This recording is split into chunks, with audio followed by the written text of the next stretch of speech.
এক ধরনের নামাজি আছে, তাদেরকে নামাজ পড়ার কারণে শাস্তি দেওয়া হবে। আমি কি বুঝতে পারলাম?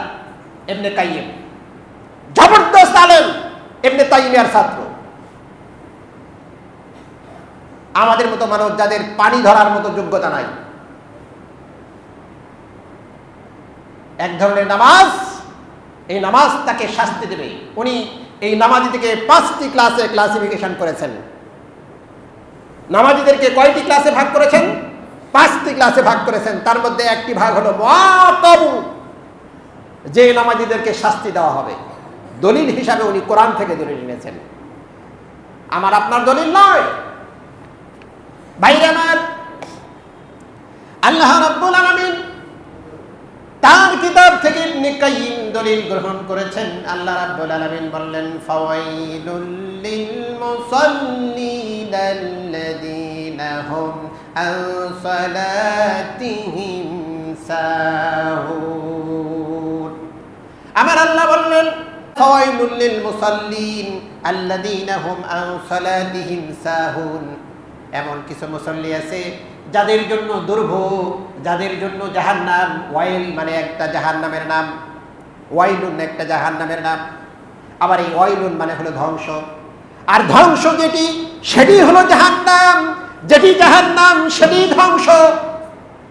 আমার আল্লাহ বললেন, ফাওয়াইলুল লিল মুসাল্লিন আল্লাযীনা হুম আন সালাতিহিম সাহুন।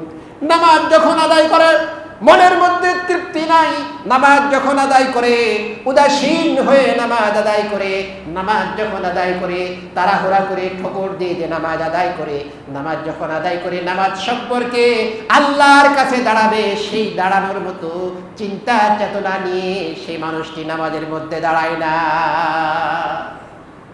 কথাকার জরুর বলুন, কথাকার আল্লাহর কথা। ভাইরা আমার, আমি তো অবাক হয়ে যাই, কি ওয়াজ করবো আপনাদেরকে বলেন। আচ্ছা আপনারা আমাদেরকে একটা বলেন, আপনাদের কাছে ওয়াজ শুনবো, আপনারা বলবেন। কবর পূজারীদেরকে আপনারা দেখছেন কিনা? বহু মানুষ কবরে সিজদা করে। আবার বহু মানুষ আছে, আমাদের হিন্দু ভাইরা আছে, দেখবেন ওটা তাদের ব্যাপার, আমরা তাদের জন্য দোষের বলছি না, মুসলমানদের জন্য দোষের। দেখবেন মূর্তির সামনে যখন সিজদা করে, এই অবস্থাও আপনারা দেখছেন কিনা? মাজার পূজারী দেখছেন, কবর পূজারী দেখছেন, মূর্তি পূজারী দেখছেন। এবারে আপনারা বলবেন যে এমন কোন মাজার পূজারী, এমন কোন মূর্তি পূজারীকে দেখছেন কিনা যেখানে সিজদা দেয় আর ঠাক করে ওঠে আর ঠাস করে দেয়? আমার কথা মনে বোঝেন না আপনারা? কারা কারা বোঝেন নেই? আমি আপনাদেরকে একটু বিরক্ত করতেছি আর কি মাঝে মধ্যে।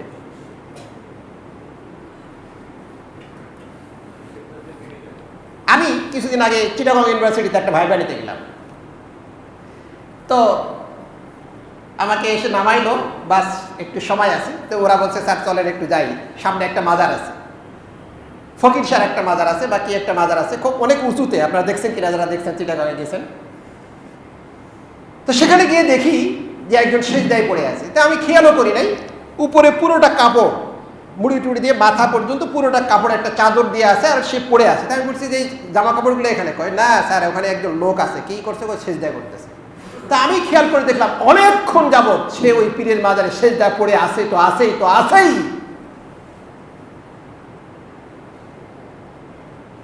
আচ্ছা, এই যে সিজদা দিল, এই সিজদাতে কোনো লাভ আছে? ক্ষতি আছে না নাই? যেখানে ক্ষতি আছে, সে যদি মিথ্যা বানোয়াট একটা বিষয়কে কেন্দ্র করে এতক্ষণ সিজদায় পড়ে থাকতে পারে, আমার আপনার রব, যে রব আপনাকে খাওয়ায়, আমাকে খাওয়ায়, তাম পৃথিবীর সব কিছু তার কাছে একটা সরিষার দানার সমান, তার শক্তি কম না বেশি? তার কাছে আপনি দাঁড়াবেন, তার কাছে আপনি রুকুতে যাবেন, তার জন্য আপনি সিজদায় যাবেন। কি স্পর্ধা আমাদের!